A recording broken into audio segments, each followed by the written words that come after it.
Throughout the day, take note of your emotional reactions to occurrences.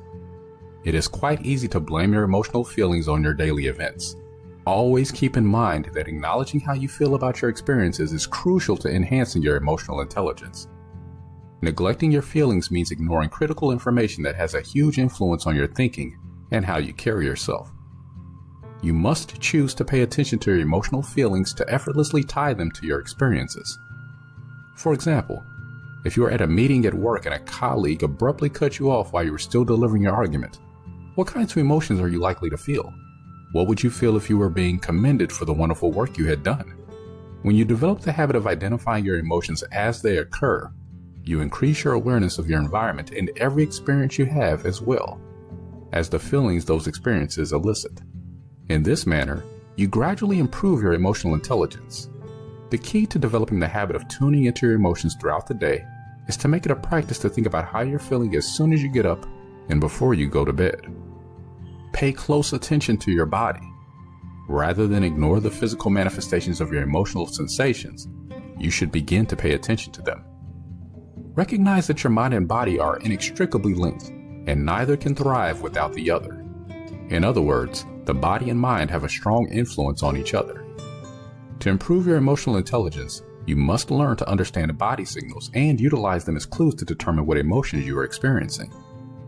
When you are stressed, you may feel a knot in your stomach, a constriction in your chest, or rapid breathing. When you are upset, it may feel like you are rising slowly and with heavy limbs. When you are joyful or frightened, you may feel butterflies in your stomach or a rapid heartbeat. Examine the relationship between your emotions and your conduct. Consider the last time you had a powerful emotion and how you handled it. When we have powerful emotional feelings, we often try to disguise them so that we don't have to deal with them or let others notice that we are going through something. Emotional intelligence is about tuning into your gut feeling in every event you encounter each day, rather than reacting without taking the time to evaluate. Recognize that the more you learn about what triggers your impulses, the more you grow your emotional intelligence, putting you in a better position to apply what you've learned to modify your behavior in the future.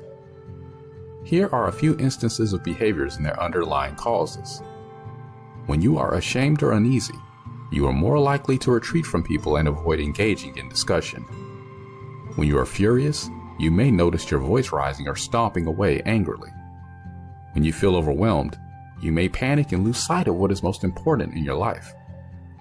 Avoid passing judgment on your feelings. Do you realize that every emotional experience you have, even if it is bad, is valid? Always keep in mind that judging your emotions, especially if they are bad, will only limit your capacity to feel them fully and, as a result, your ability to use them productively. Consider this. Every emotion you experience contains bits and pieces of information related to things going on around you. You will be in the dark about how to respond if you do not have this knowledge.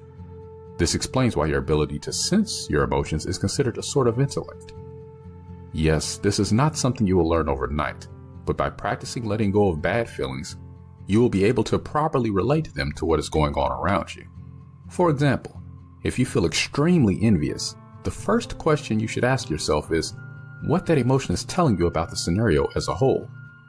It is also critical that you completely feel all happy emotions. Try to link your feelings of contentment or enjoyment to what is going on in your life, so that you might learn to feel them more frequently. Take note of any trends in your emotional history. It's one thing to learn how to recognize your sentiments. It's quite another to relate them to your experiences. When you have a strong emotion, it is crucial to attempt to remember the last time you felt that way. Examine what happened before, during, and after the incident. This will assist you in seeing a trend and gaining better control over your conduct. Take note of how you handled the previous matter and the consequence. This way, you can make a wiser decision next time you approach a similar circumstance to get the desired result. It is also vital to keep a record of your emotional reactions and how you feel with each passing day so that you can see if there is a pattern in how you react to circumstances. How to act around people. One thing to remember is that you have no control over your emotions. You may, however, choose to stay connected to all that is going on around you. You are most likely in the dark about how to effectively react if you do not have this collection of knowledge. Again, This is why the capacity to experience your emotions is considered a sort of intellect. When something bad happens in your life, you must allow yourself to feel your feelings. Allow that flood of grief and rage to sweep over you. Once that wave is passed, you must decide on the best course of action to take. Instead of suppressing your emotions, you should express them or at least keep trying. Don't attempt to run away from your feelings. Yes, allowing your unpleasant emotions to manifest may not be the ideal thing to do, and you may be tempted to suppress them by getting drunk, burying your head in movies, or engaging in behaviors that numb your suffering. The reality is that if you do this, your EQ will begin to fall. Thanks for watching. Click on the link below to listen to the full audio.